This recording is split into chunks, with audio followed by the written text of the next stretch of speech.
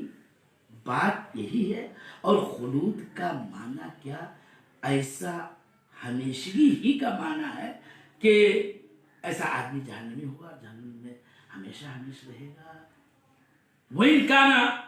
نَاطِقًا فِي الدُّنْيَا بِكَلِمَةِ الْإِسْلَامِ وكان يشهد بالشهادتين وما إلى ذلك. یہ مسئلہ بڑا اہم مسئلہ ہے. ہمارے سنت والجماعت کا قول یہی کہ مرتکب کبیرہ ان مات بغیر توبت کے سلسلے میں اہل سنت والجماعت فرقہ ناجیہ اہل الحدیث اور صالحین کا قول یہی ہے کہ ہوا تحت مشیئت اللہ ان شاء فعل وادخلہ الجنہ فی اول وحلۃ، اگر اللہ چاہے تو اس کو معاف کر دے اور اول وحلہ میں جنت میں داخل کر دے. وان شاء عذبہ بقدر ذنوبہ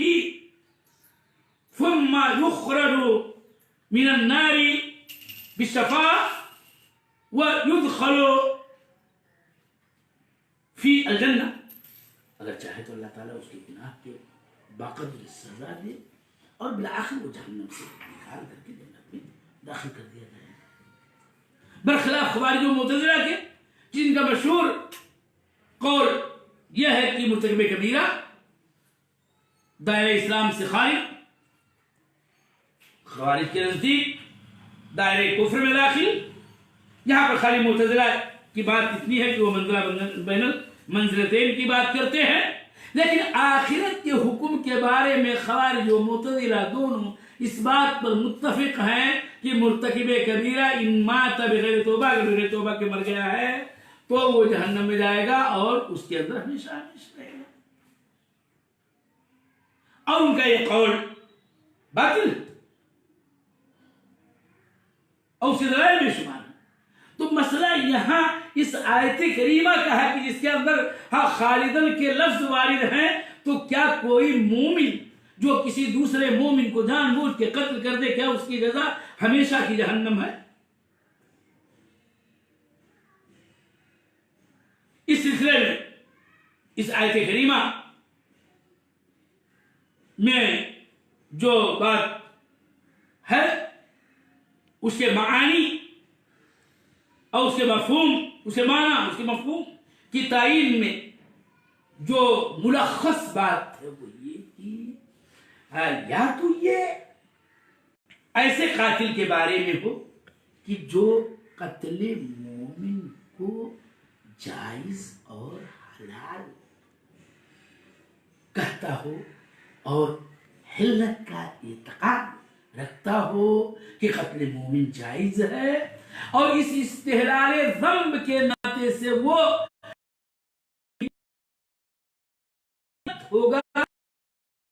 ہوگا اور اس پر چشمہ ہوگی یہ آیت کہ وہ ہمیشہ اور مومن کہ جس نے یہ گناہ کر ڈالا بتقاضۂ بشریت، شیطانی وساوس اور اس کے نرغوں میں آ کر کے، تو پھر خالدن مخلدن یا خالدن کی توجیہ بہت سارے مستند علماء نے یہ کی ہے۔ اصل میں خلود یہاں مکث طویل کے معنی میں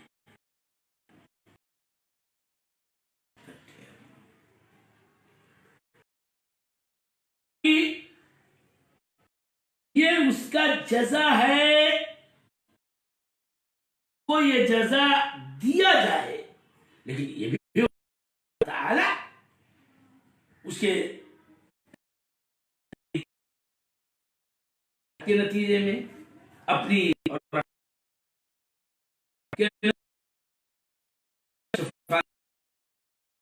ایک مسئلہ ہے،